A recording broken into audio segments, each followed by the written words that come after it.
ത്തില് ഇപ്പൊ കണ്ണാടി പയ്യനും നമ്മുടെ ലൂഫിയും അവർ രണ്ടുപേരും ഇപ്പൊ ജോളിയായിട്ട് ഫുഡൊക്കെ കഴിച്ച് അങ്ങനെ സംസാരിച്ച് ഇപ്പൊ തിക് ഫ്രണ്ട്സ് ആവും. കണ്ണാടി പയ്യൻ പറയും, നിന്റെ അത്രയും ധൈര്യം എനിക്കില്ല. അത്രയും ധൈര്യം എനിക്കുണ്ടായിരുന്നെങ്കിൽ ഞാൻ പണ്ടേ ഇവിടുന്ന് രക്ഷപ്പെട്ടേനെ. അപ്പൊ കണ്ണാടി പയ്യൻ ചോദിക്കും, നിന്റെ ഏറ്റവും വലിയ ലക്ഷ്യം അതെന്താ?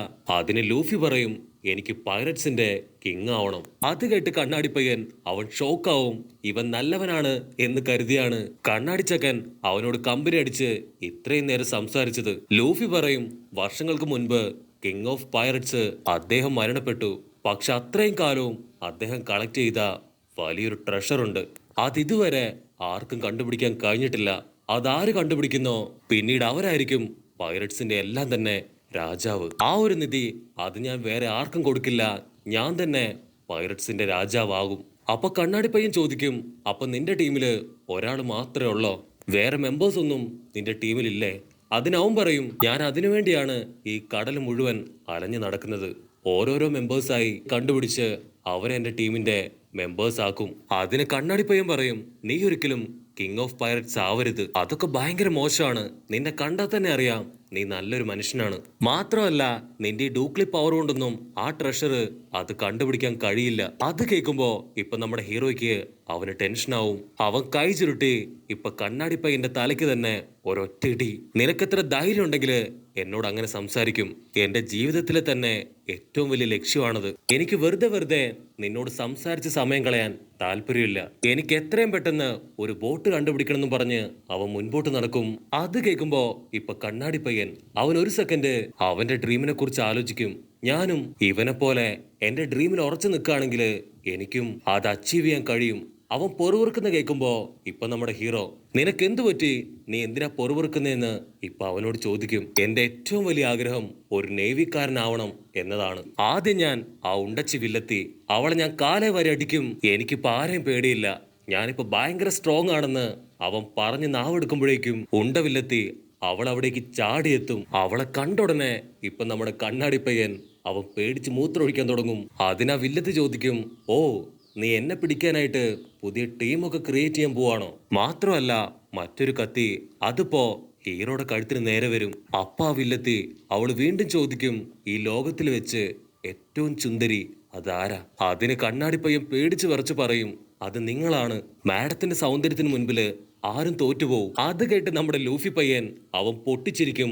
ഈ പേക്രാച്ചി തവളെ പോലിരിക്കുന്ന അമ്മച്ചിയെയാണോ നീ ലോകസുന്ദരി എന്ന് പറഞ്ഞു പറ്റിക്കുന്നേ? ഇവരെ കാണുമ്പോ തന്നെ എനിക്ക് പേടിയാവുന്നു എന്ന് പറഞ്ഞ് അവൻ പൊട്ടിച്ചിരിക്കും. അത് കേട്ട് ഒരു സെക്കൻഡ് ഇപ്പൊ എല്ലാവരും ഫ്രീസ് ആവും. വില്ലത്തിക്ക് കാലി കയറി അവളൊരു കട്ടയെടുത്ത് ഇപ്പൊ നമ്മുടെ ഹീറോയെ അവനെ അറഞ്ചം പൊറഞ്ച അടിക്കും. പക്ഷെ അവളുടെ ഒരടി പോലും അവന്റെ ബോഡിയിൽ കൊള്ളില്ല. ഹീറോ നൈസായിട്ട് ഇപ്പൊ കണ്ണാടി പയ്യനെയും തൂക്കിയെടുത്ത് കപ്പലിന്റെ മുകളിലേക്ക് വരും. അവിടെയും അവളുടെ ഒരുപാട് ശിങ്കടികള് അവരെല്ലാവരും ചേർന്ന് ഇപ്പൊ നമ്മുടെ രണ്ട് ആശാമാരെയും കൗണ്ടർ അറ്റാക്ക് ചെയ്തുകൊണ്ടേയിരിക്കും. പക്ഷെ ഹീറോ അവ കണ്ണാടി പയ്യനെയും തൂക്കിയെടുത്ത് അറഞ്ചം പൊറഞ്ചം ആ വില്ലന്മാരെ ഇപ്പൊ അടിച്ചു തെറിപ്പിക്കും. ഉടനെ തെറിച്ചുപോയ വില്ലന്മാരെല്ലാവരും ഇപ്പൊ ഗ്രൂപ്പായിട്ട് അവനെ ലക്ഷ്യമാക്കി വരും. അത് കണ്ട നമ്മുടെ ചക്കൻ ഇപ്പൊ ഒരു തൂണെ പിടിച്ച് മുൻപോട്ട് ഓടും. അപ്പൊ അവന്റെ കൈ അത് നീണ്ടു നീണ്ടു വരുന്നത് കാണുമ്പോ വില്ലന്മാര് അവര് വണ്ടറടിച്ച് അത് തന്നെ നോക്കി നിൽക്കും. ആക്ച്വലി നമ്മുടെ ഹീറോയ്ക്ക് ഒരു സൂപ്പർ പവർ ഉണ്ട്. അതെന്താണെന്ന് കഥ കുറച്ച് മുൻപോട്ട് പോകുമ്പോ എന്റെ സ്വത്ത് കുട്ടികൾക്ക് മനസ്സിലാവും. ഇവിടെ ചെക്കന്റെ പവറും അവന്റെ ചിരിയും കണ്ട് വില്ലന്മാര് അവര് ടെൻഷനായിട്ട് ഇപ്പൊ നിക്കറും പൊക്കി അവിടുന്ന് ജീവനും കൊണ്ട് ഓടും. അപ്പൊ കറക്റ്റ് സമയത്ത് അവൻ കൈവിടും. ആ തൂണ് അത് ഫുൾ ഫോഴ്സിൽ വന്ന് വില്ലന്മാരെ മുഴുവനും തൂത്തു തുടച്ച് അവിടുന്ന് അടിച്ചു തെറിപ്പിക്കും. അത് കണ്ട് കണ്ണാടി പയ്യൻ അവന്റെ കണ്ണ് തള്ളി അങ്ങനെ നോക്കി നിൽക്കും. അപ്പൊ നമ്മുടെ വില്ലത്തി അവള് പതിയെ ഇപ്പൊ ഹീറോയുടെ അടുത്തേക്ക് വരും. അവള് ചോദിക്കും, നീ മനുഷ്യനാണോ മോൺസ്റ്റർ ആണോ? നിനക്കെങ്ങനെ ഇത്ര സിമ്പിൾ ആയിട്ട് നിന്റെ കൈ ഒരു റബ്ബർ പോലെ വലിച്ചു നീട്ടാൻ കഴിയുന്നു? അതിനവൻ പറയും, കൈ മാത്രമല്ല എനിക്ക് എന്റെ എല്ലാ ബോഡി പാർട്ടും വലിച്ചു നീട്ടാൻ കഴിയും. അവനിപ്പോ അവന്റെ വായിൽ കൈയിട്ട് അത് വലിച്ചു നീട്ടി കാണിച്ചു കൊടുക്കും. അതിന് വില്ലത്തി ചോദിക്കും, അപ്പൊ ഗം ഗം ഫ്രൂട്ട് അത് നീ കഴിച്ചിട്ടുണ്ടല്ലേ? അതിനവൻ പറയും, അതെ, ആ ഒരു ഫ്രൂട്ട് കഴിച്ചതുകൊണ്ടാണ് എനിക്ക് ഈ ഒരു പവർ കിട്ടിയത്. വില്ലത്തി ഇത്രയും നാളും ആ ഒരു ഗം ഗം ഫ്രൂട്ട് അതൊരു മിത്താണെന്നാണ് കരുതിയത്. പക്ഷെ ഇപ്പോഴാണ് അത് സത്യമാണെന്ന് അവള് മനസ്സിലാക്കുക. അപ്പൊ വില്ലത്തി അവള് വീണ്ടും ചോദിക്കും, സത്യം പറ, നീ ഒരു ബൗണ്ടി ഹണ്ടർ അല്ലേ? അതിനവൻ പറയും, ഞാൻ ബൗണ്ടി ഹണ്ടർ ഒന്നും അല്ല. ഞാനും നിന്നെ പോലൊരു പൈററ്റാണ്. പക്ഷെ ഞാനിപ്പോ സിംഗിളാണ്. പക്ഷെ എത്രയും പെട്ടെന്ന് ഞാൻ എനിക്ക് വേണ്ടി വലിയൊരു ടീമിനെ തന്നെ തയ്യാറാക്കും.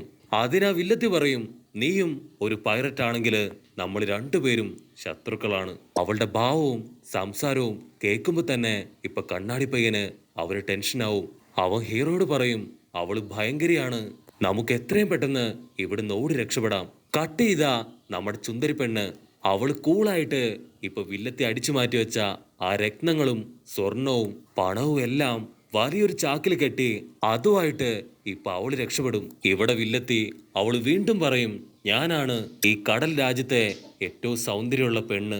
അതിന് കണ്ണാടി പയ്യൻ പറയും, നീ ഒരിക്കലെങ്കിലും കണ്ണാടി നോക്കണം. നിന്റെ വൃത്തികെട്ട മോന്ത മാത്രമല്ല നിന്റെ മേക്കപ്പും നിന്റെ ഉടുപ്പും അതൊന്നും 10 പൈസക്ക് കൊള്ളില്ല എന്ന് പറയുമ്പോ അത് കേട്ട് നമ്മുടെ ഹീറോ അവന് ചിരി അടക്കാൻ കഴിയാതെ ഇപ്പൊ പൊട്ടിച്ചിരിക്കും.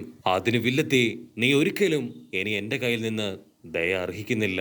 ഇപ്പോ ഈ നിമിഷം നിന്നെ ഞാൻ കൊല്ലാൻ പോവാണെന്ന് പറഞ്ഞ് അവൾ കണ്ണാടിപ്പയ്യനെ നോക്കി ഇപ്പൊ മുരച്ച് മുരച്ച് നിൽക്കും. അതിന് കണ്ണാടിപ്പയ്യൻ പറയും, ഞാൻ പഴയ പേടിച്ചു തോറി കണ്ണാടിപ്പയ്യനല്ല, സ്വന്തം പവർ കണ്ട് സ്വന്തം കണ്ണ് തള്ളിപ്പോയ അൽ കണ്ണാടിപ്പയ്യൻ. അതിനാ വില്ലത്തി വലിയൊരു സ്റ്റിക്ക് എടുത്ത് അവന്റെ തലക്കിട്ട് ആഞ്ഞടിക്കും. അപ്പം നമ്മുടെ ഹീറോ അവൻ ചാടി വീണ് ആ ഒരു സ്റ്റിക്കിന്റെ ഇടയിൽ കയറി നിൽക്കും. എന്നിട്ട് അവന്റെ കൈ അതൊരുപാട് ദൂരേക്ക് ഇപ്പൊ വലിച്ചെറിയും. ഹീറോയെ കാണുമ്പോ അമ്മച്ചി, നീ എന്താടാ കാണിക്കണേ, മാറി നിക്ക്, അല്ലെങ്കിൽ നിന്നെയും ഞാൻ അടിച്ചു തെറിപ്പിക്കൂന്ന് പറയും. പക്ഷെ അപ്പോഴേക്കും ഹീറോയുടെ കൈ അത് ഫുൾ സ്പീഡില് തെറിച്ചു വന്ന് ഇപ്പൊ വില്ലത്തിയുടെ വയറ്റിൽ തന്നെ ഒരൊറ്റ അടി. ആ അടിയില് വില്ലത്തി അവള് തെറിച്ചു പോയി ഇപ്പൊ അടിച്ചു വീഴും. ആ കപ്പൽ മുഴുവൻ ഇപ്പൊ ഒരു സെക്കൻഡ് ഫുൾ സൈലൻസ്.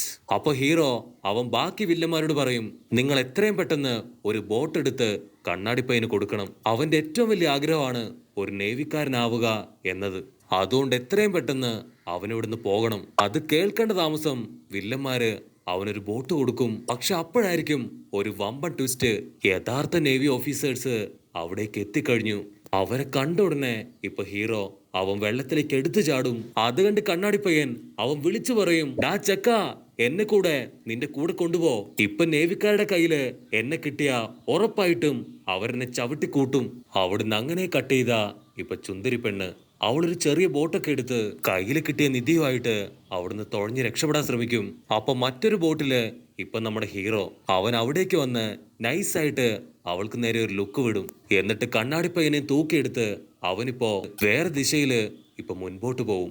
അപ്പൊ കണ്ണാടിപ്പയ്യൻ ചോദിക്കും, നീ ശരിക്കും ആ നിധി അത് കണ്ടെത്താൻ തന്നെയാണോ തീരുമാനിച്ചിരിക്കുന്നേ? അതിന് ഹീറോ പറയും, അതെ, അതിനുവേണ്ടിയാണ് ഞാനൊരു പുതിയ ടീം തന്നെ ക്രിയേറ്റ് ചെയ്യാൻ ശ്രമിക്കുന്നത്. അപ്പൊ ഹീറോ ആ പൈററ്റ് ഹണ്ടറിനെ കുറിച്ച് കണ്ണാടിപ്പയ്യനോട് ചോദിക്കും.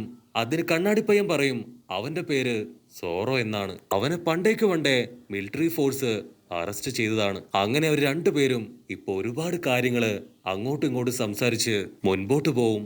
അവിടുന്ന് അങ്ങനെ കട്ട് ചെയ്ത ഇപ്പൊ നേവി ബേസ് കാണിക്കും.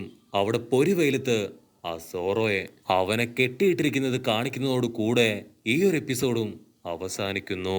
എപ്പിസോഡ് ഇഷ്ടപ്പെടുകയാണെങ്കിൽ തീർച്ചയായിട്ടും ലൈക്ക് ചെയ്യാനും കമന്റ് ചെയ്യാനും ഷെയർ ചെയ്യാനും മറക്കല്ലേ. അടുത്തൊരു അടിപൊളി എപ്പിസോഡ്